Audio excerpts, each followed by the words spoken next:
My name is Mikhail Gaiman, and I am happy to greet you from Gaiman Consulting, gaimans.com.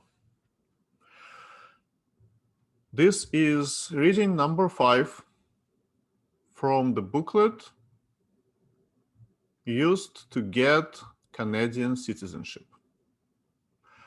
We are going to cover contemporary history of Canada starting 1914 with the First World War.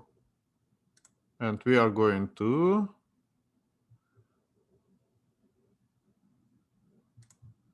share the screen and start reading. The First World War. Most Canadians were proud to be part of the British Empire. Over 7,000 volunteered to fight in the South African War from 1899 to 1902, popularly known as the Boer War, and over 260 died. In 1900, Canadians took part in the battles of Paardeberg, Horse Mountain, and Lillefontaine, victories that strengthened national pride in Canada. When Germany attacked Belgium and France in 1914 and Britain declared war, Ottawa formed the Canadian Expeditionary Force, later the Canadian Corps. More than 600,000 Canadians served in the war, most of them volunteers, out of a total population of 8 million. On the battlefield, the Canadians proved to be tough, innovative soldiers. Canada shared in the tragedy and triumph of the Western Front. The Canadian Corps captured Vimy Ridge in April 1917, with 10,000 killed or wounded, securing the Canadians' reputation for valor as the shock troops of the British Empire. One Canadian officer said, "It was Canada from the Atlantic to the Pacific on parade. In those few minutes, I witnessed the birth of a nation." April 9th is celebrated as Vimy Day. Regrettably, from 1914 to 1920, Ottawa interned over 8,000 former Austro-Hungarian subjects, mainly Ukrainian men, as enemy aliens in 24 labor camps across Canada, even though Britain advised against the policy.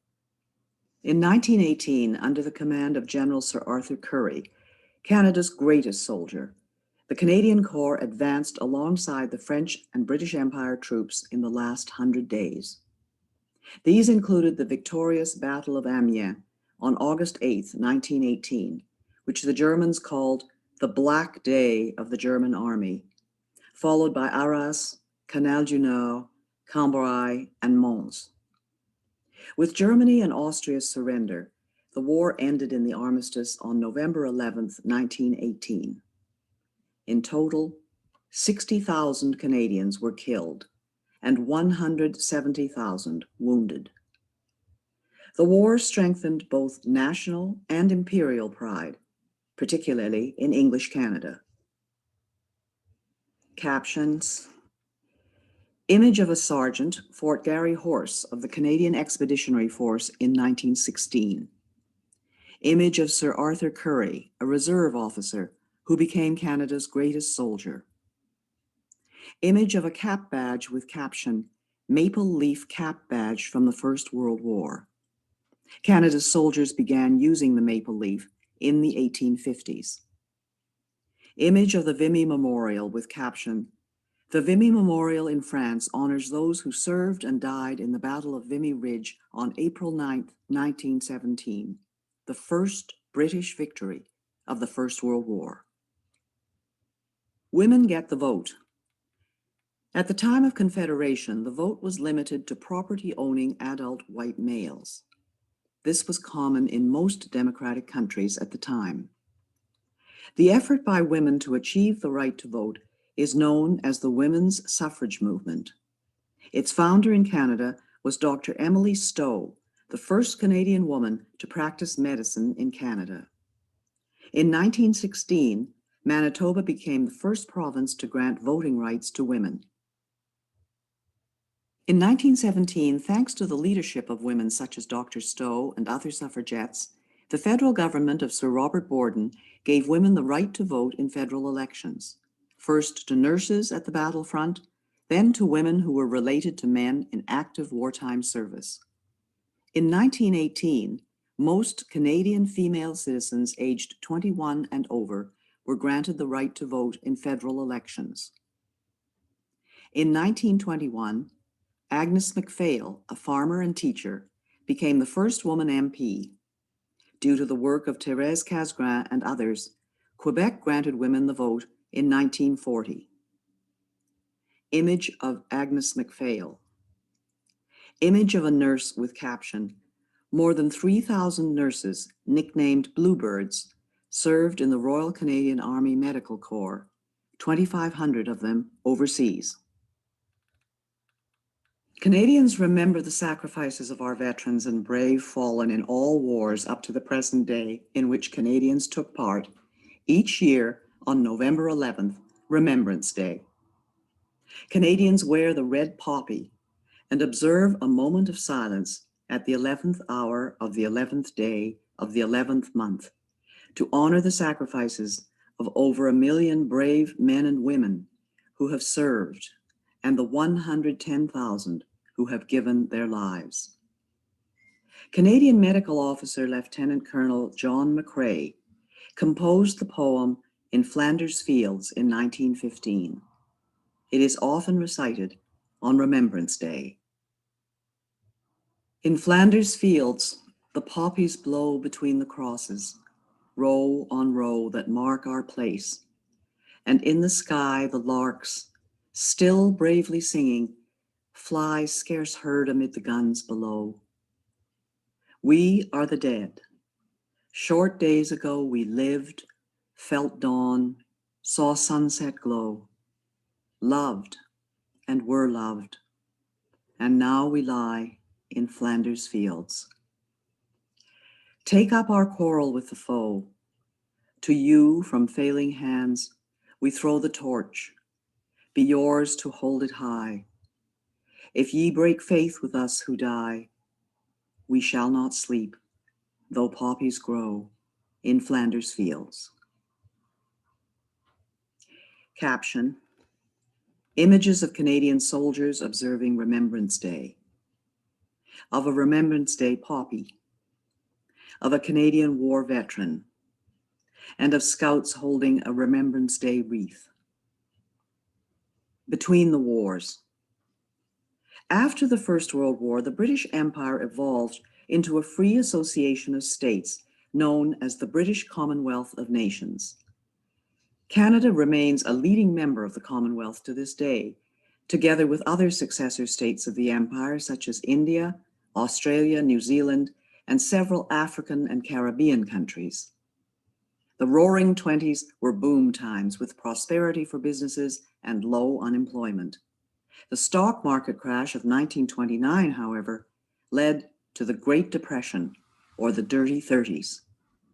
Unemployment reached 27% in 1933, and many businesses were wiped out. Farmers in Western Canada were hit hardest by low grain prices and a terrible drought. There was growing demand for the government to create a social safety net with minimum wages, a standard work week, and programs such as unemployment insurance. The Bank of Canada, a central bank to manage the money supply and bring stability to the financial system, was created in 1934. Immigration dropped, and many refugees were turned away, including Jews trying to flee Nazi Germany in 1939.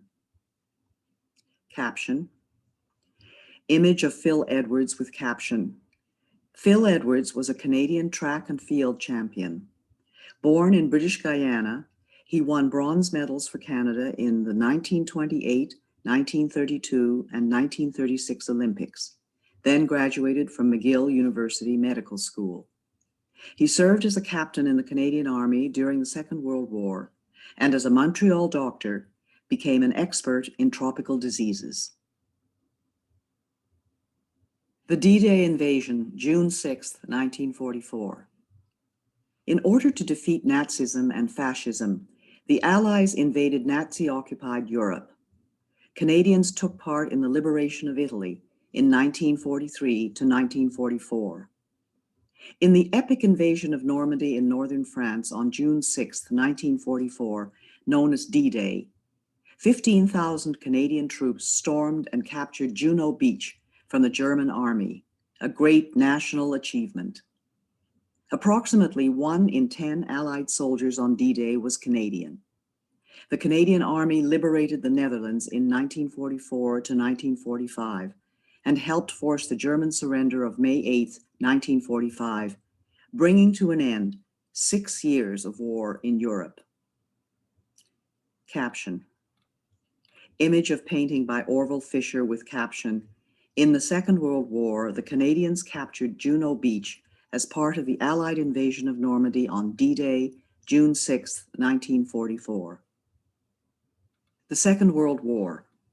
The Second World War began in 1939 when Adolf Hitler, the National Socialist Nazi dictator of Germany, invaded Poland and conquered much of Europe. Canada joined with its democratic allies in the fight to defeat tyranny by force of arms.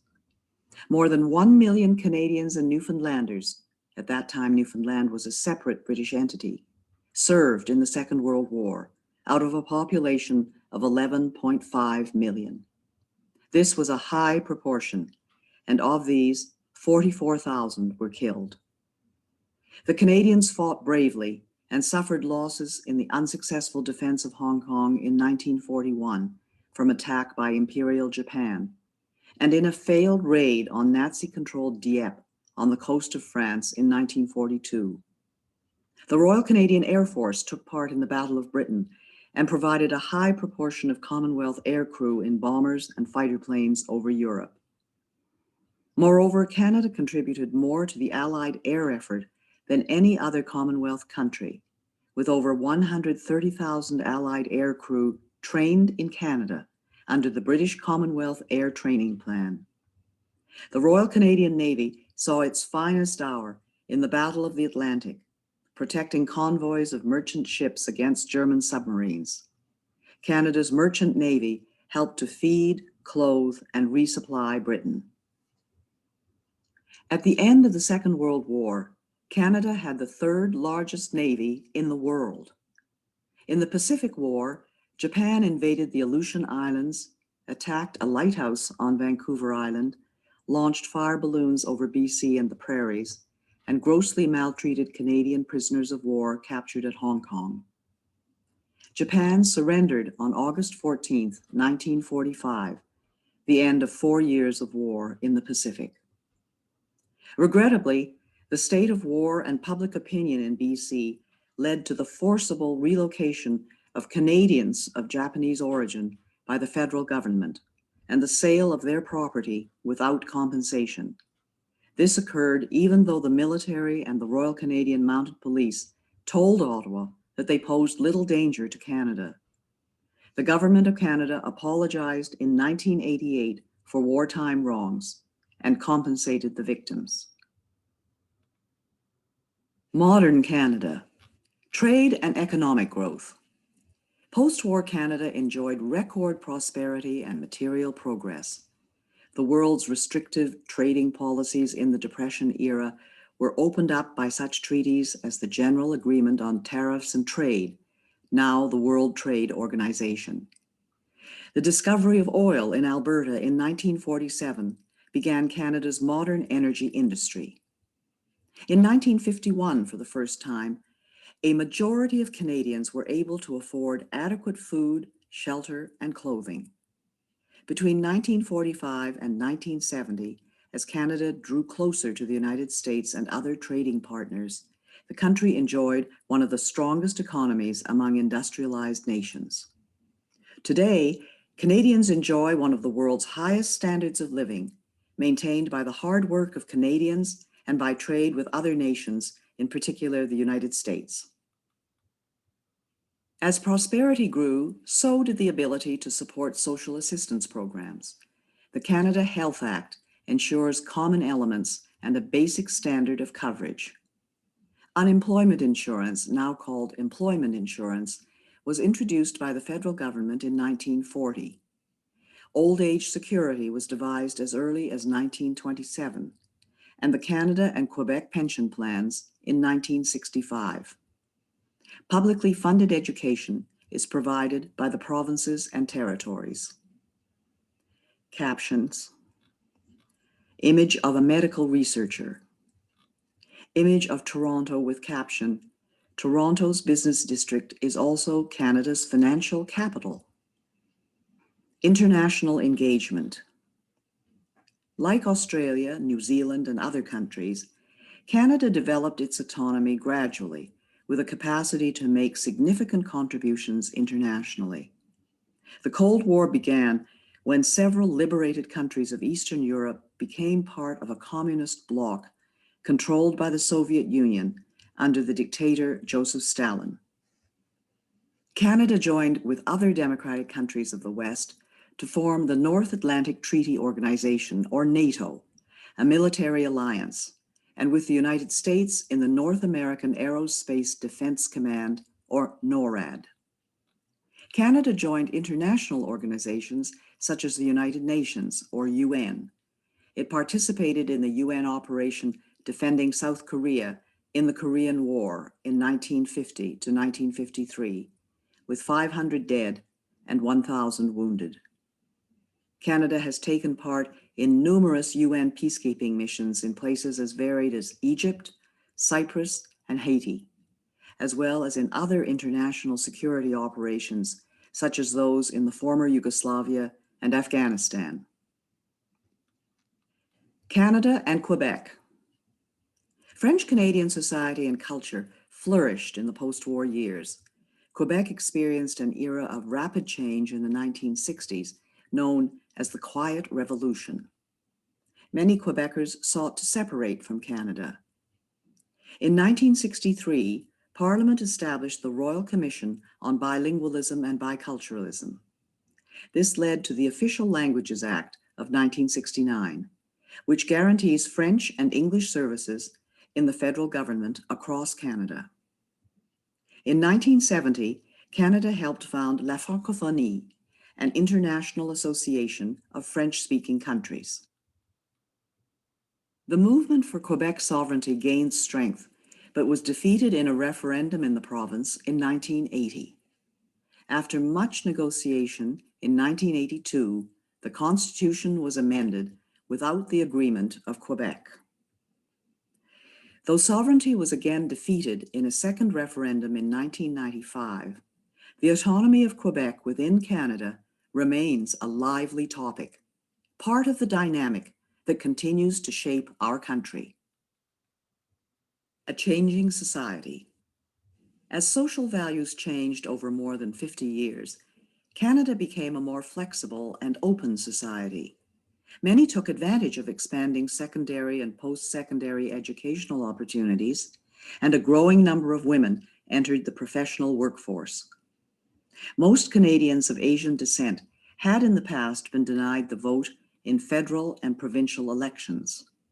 In 1948, the last of these, the Japanese Canadians, gained the right to vote. Aboriginal people were granted the vote in 1960. Today, every citizen over the age of 18 may vote.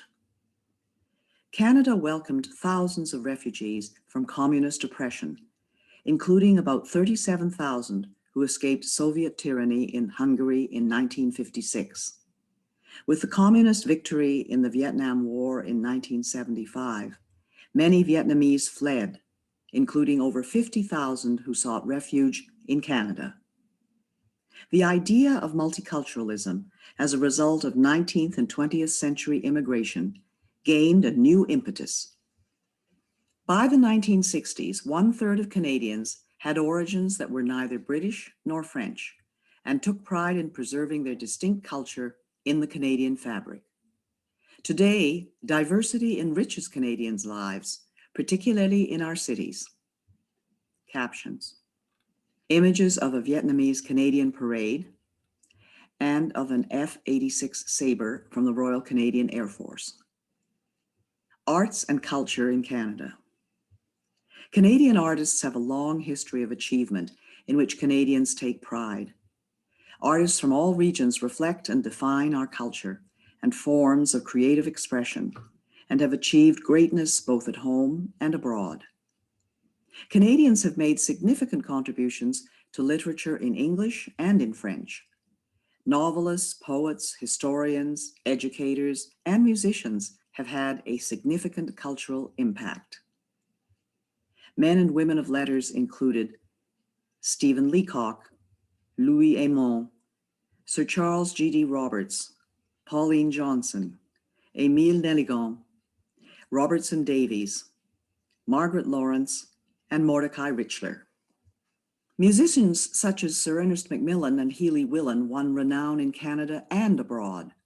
Writers such as Joy Kagawa, Michael Ondaatje, and Rohinton Mistry have diversified Canada's literary experience. In the visual arts, Canada is historically perhaps best known for the Group of Seven, founded in 1920, who developed a style of painting to capture the rugged wilderness landscapes. Emily Carr painted the forests and Aboriginal artifacts of the West Coast. Les Automatistes of Quebec were pioneers of modern abstract art in the 1950s, most notably Jean-Paul Riopelle. Quebec's Louis-Philippe Hébert was a celebrated sculptor of historical figures. Kainayuk Achivak pioneered modern Inuit art with etchings, prints, and soapstone sculptures. Canada has a long and respected performing arts history, with a network of regional theaters and world-renowned performing arts companies. The films of Denis Arcand have been popular in Quebec and across the country and have won international awards. Other noteworthy Canadian filmmakers include Norman Jewison and Atom Egoyan.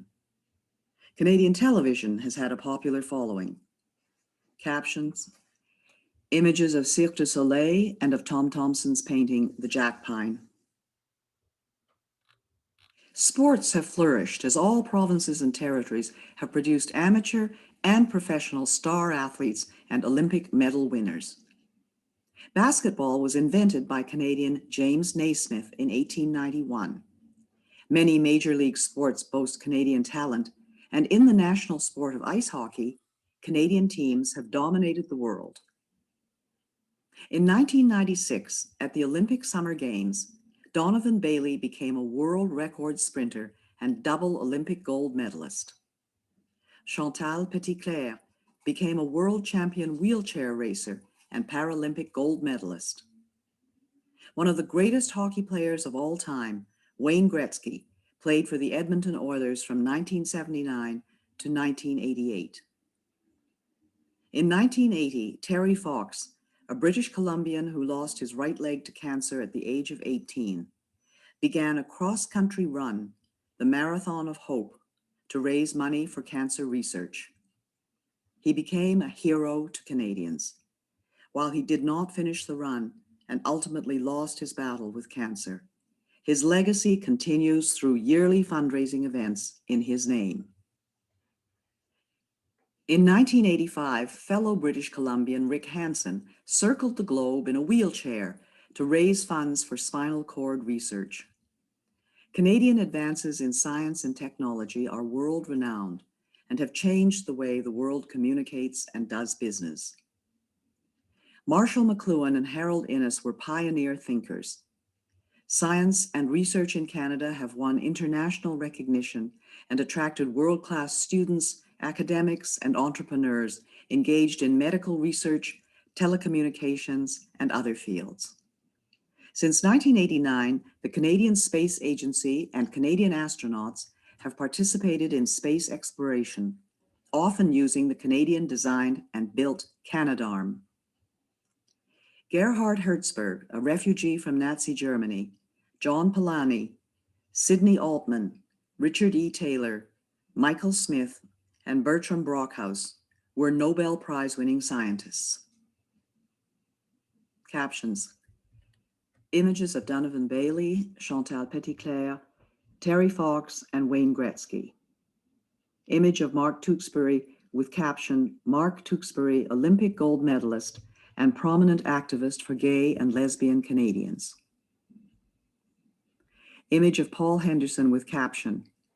In 1972, Paul Henderson scored the winning goal for Canada in the Canada-Soviet Summit Series.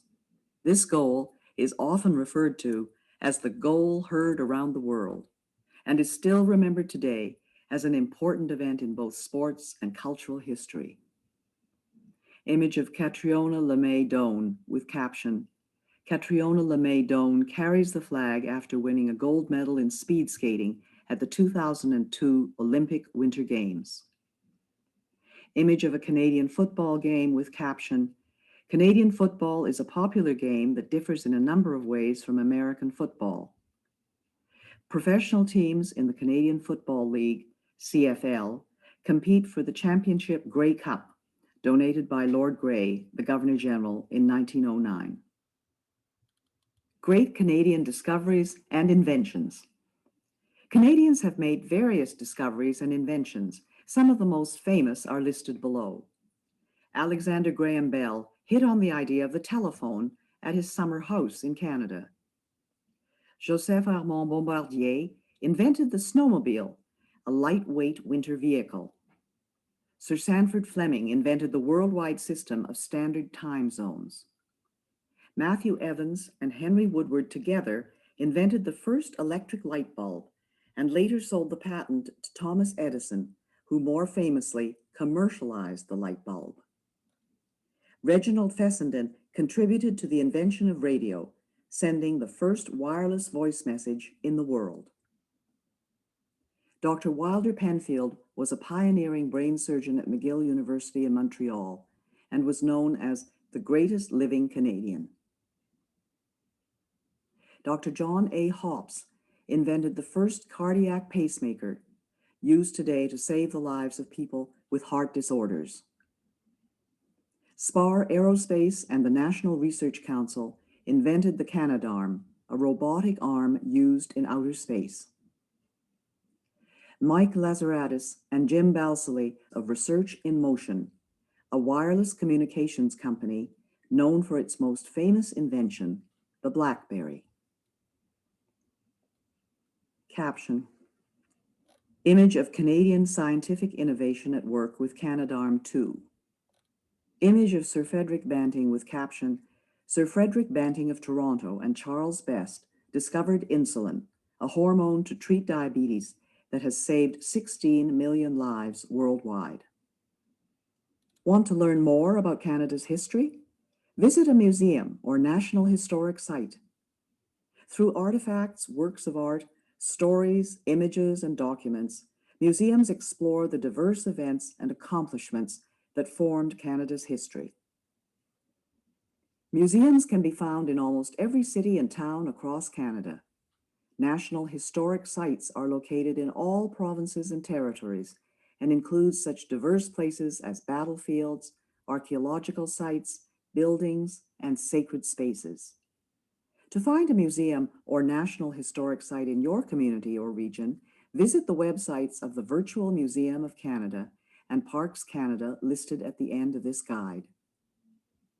The prosperity and diversity of our country depend on all Canadians working together to face challenges of the future. In seeking to become a citizen, you are joining a country that with your active participation will continue to grow and thrive. How will you make your contribution to Canada? How Canadian. That's it. We have listened to a wonderful story of Canadian contemporary history and how Canadians govern themselves. We will cover in video number 6.